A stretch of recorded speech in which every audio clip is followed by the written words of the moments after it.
Ini yang menilai bukan saya saja. Hari ini kita dikejutkan, saudara, dengan satu berita mengejutkan, saudara. Berita apa itu gerangan, saudara? Ada satu organisasi, saudara, yang kerjanya di bidang proyek pelaporan. Namanya OCOTKRP, saudara. O-nya itu organized, saudara. Sementara C-nya itu crime, saudara. Organized crime and corruption reporting, saudara, project. Artinya apa? Proyek, ini lembaga proyek internasional untuk pelaporan kejahatan yang terorganisir dan kejahatan korupsi. Di situ diletakkan ada 5 sampai 6 nama koruptor paling, saudara, tinggi di dunia. Yang nomor 2, Jokowi. Ini apa bagaimana ceritanya, saudara? Ini nama bangsa Indonesia, ini merusak nama negara, saudara. Itu OCRP itu, saudara, supaya Anda tahu, itu organisasi jurnalis internasional yang setiap tahun dia memberikan laporan ke seluruh dunia, saudara. Seluruh kepala negara di dunia akan baca itu laporan. Presiden Indonesia, saudara, Presiden Indonesia yang sekarang menjadi mantan Presiden Indonesia, ditempatkan sebagai orang paling korup di dunia, nomor 2. Gak sampai situ saja, saudara, bahkan pejabat yang sering menggunakan sistem, saudara, untuk melakukan kriminal terorganisir. Nah, kalau sudah dikatakan ini orang paling korup di dunia, mestinya KPK tangkap itu Jokowi, saudara. Betul. Dan Bapak Prabowo nggak usah melindungi Jokowi, jangan menjaga Jokowi, jangan membela Jokowi. Bahkan Prabowo mesti bersama-sama rakyat kita seret Jokowi, jebloskan ke penjara, saudara. Takbir, takbir. Prabowo luar biasa pidatonya, saudara. Kita kejar itu koruptor sampai Antartika. Sekarang kita ajak Prabowo, ayo tangkap koruptor di antara kita. Kira-kira setuju gak? Setuju gak? Jadi kita doain semoga Bapak Presiden Prabowo tidak omon-omon saja. Amin. Lu amin yang serius dong. Lu aminnya nyengir kuda. Amin. Semoga Allah berikan taufik dan hidayah buat Bapak Presiden Prabowo. Allah berikan petunjuk, Allah berikan kekuatan, Allah berikan keberanian untuk tangkap semua koruptor, jebloskan mereka semua ke penjara. Setuju? Kalau Presiden Prabowo melakukan itu, dukung tidak? Setuju tidak? Rela tidak? Takbir.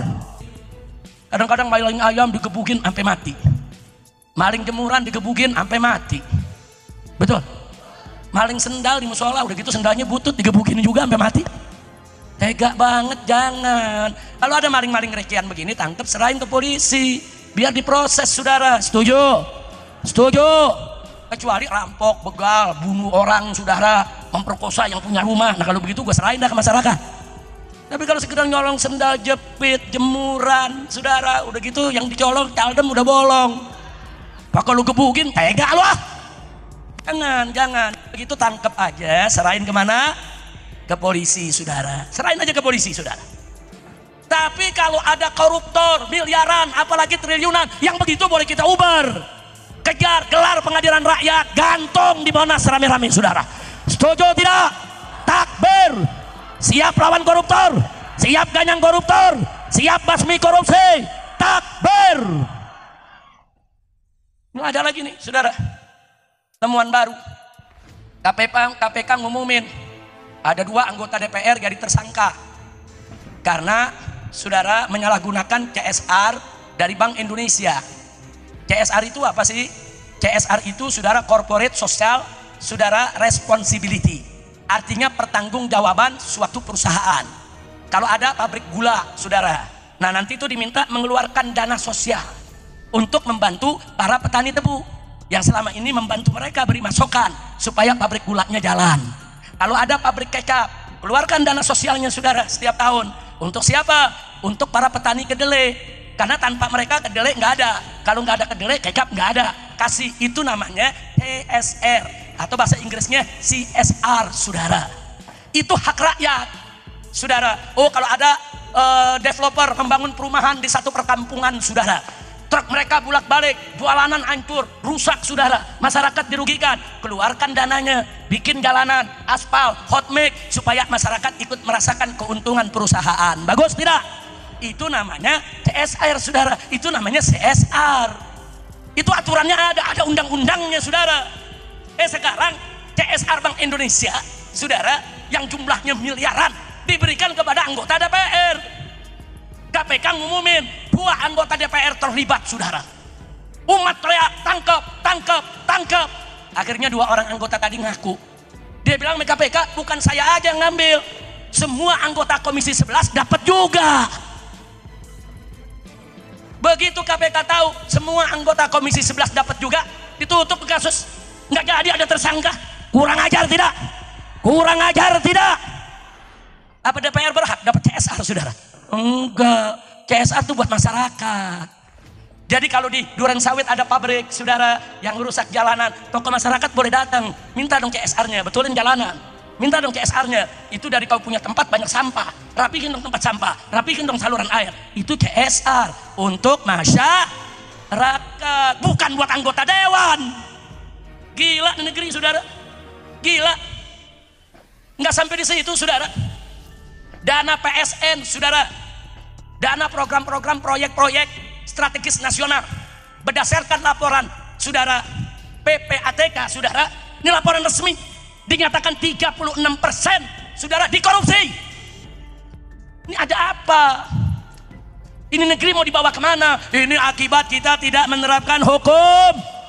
Maka itu saya mau tanya semua di sini, saudara, mau pakai hukum Allah? Betul? Betul? Takbir. Saya tambahkan satu lagi, saudara. Salah satu ciri negara sakit, kita mau tahu nih negara kita sehat apa sakit.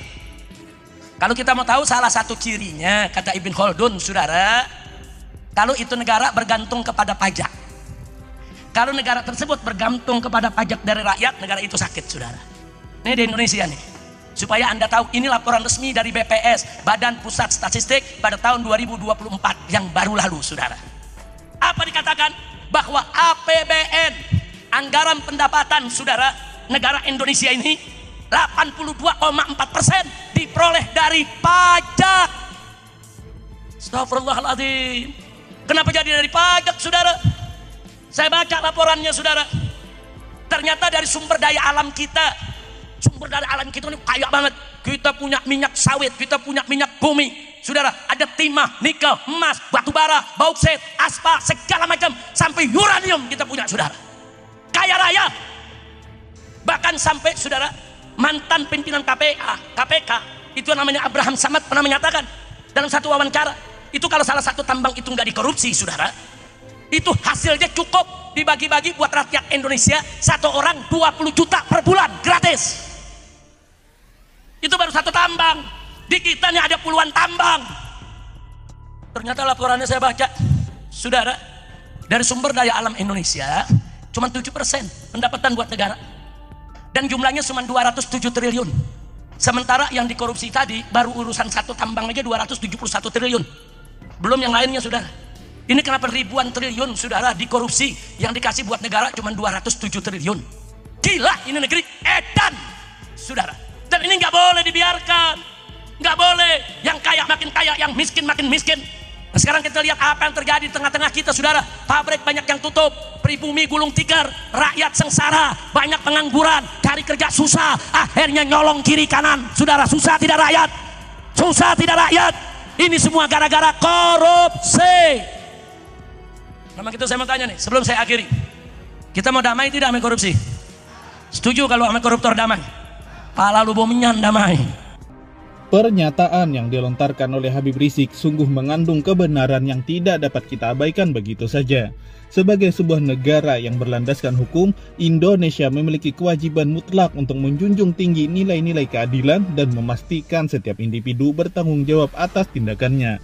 Dalam konteks ini, tidak seharusnya ada privilege khusus atau imunitas hukum yang diberikan kepada siapapun, termasuk kepada seorang mantan pemimpin negara, bahkan kepada para konglomerat sekuat 9 naga sekalipun.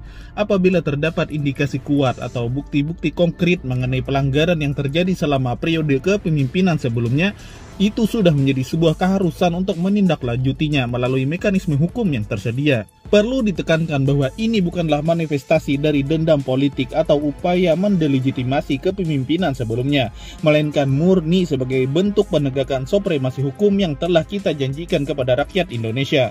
Tak peduli seberapa besar pengaruh ekonomi dan politik yang dimiliki oleh para pengusaha besar, hukum harus tetap ditegakkan. Dalam posisinya sebagai pemimpin tertinggi yang baru, Presiden Prabowo memikul amanah dan tanggung jawab moral yang besar untuk memastikan bahwa setiap dugaan pelanggaran diinvestigasi secara menyeluruh dan diproses dengan adil, khususnya kasus KM50 yang disuarakan oleh Habib Rizik Syihab. Kita tidak boleh membiarkan persepsi bahwa hukum di negeri ini bisa dibeli oleh kekuatan modal dan jaringan bisnis para konglomerat. Masyarakat Indonesia perlu menyaksikan bahwa tidak ada seorang pun yang berada di atas hukum, baik itu pejabat tinggi negara maupun para pemilik modal besar. Langkah berani Habib Rizik untuk menuntut pertanggungjawaban hukum ini patut kita dukung sepenuhnya demi menciptakan tonggak sejarah baru dalam perjalanan demokrasi Indonesia. Ketika ditemukan bukti-bukti pelanggaran yang valid, maka proses hukum harus berjalan sebagaimana mestinya, tidak peduli seberapa kuat backing finansial dan politiknya. Biarlah institusi pengadilan yang akan mengambil keputusan final berdasarkan fakta dan bukti yang ada. Momentum ini akan menjadi pembelajaran yang sangat berharga bahwa kekuatan ekonomi dan politik tidak bisa menjadi tameng untuk menghindari hukum. Marilah kita bersama-sama mendukung penegakan hukum yang bersifat imparsial dan tidak memihak. Jangan biarkan intimidasi dari kelompok manapun, termasuk dari mereka yang menguasai sumber daya ekonomi negeri ini, menghalangi tegaknya keadilan. Karena hanya dengan cara inilah aspirasi luhur bangsa Indonesia untuk mewujudkan negara hukum yang berkeadilan itu dapat terrealisasi. Janganlah gentar dalam memperjuangkan kebenaran dan keadilan, meskipun harus berhadapan dengan kekuatan yang kaya raya di negeri ini, khususnya kekuatan dari para 9 naga. Kita semua harus ingat bahwa sejarah akan mencatat siapa yang berani menegakkan kebenaran dan siapa yang memilih bungkam di hadapan ketidakadilan.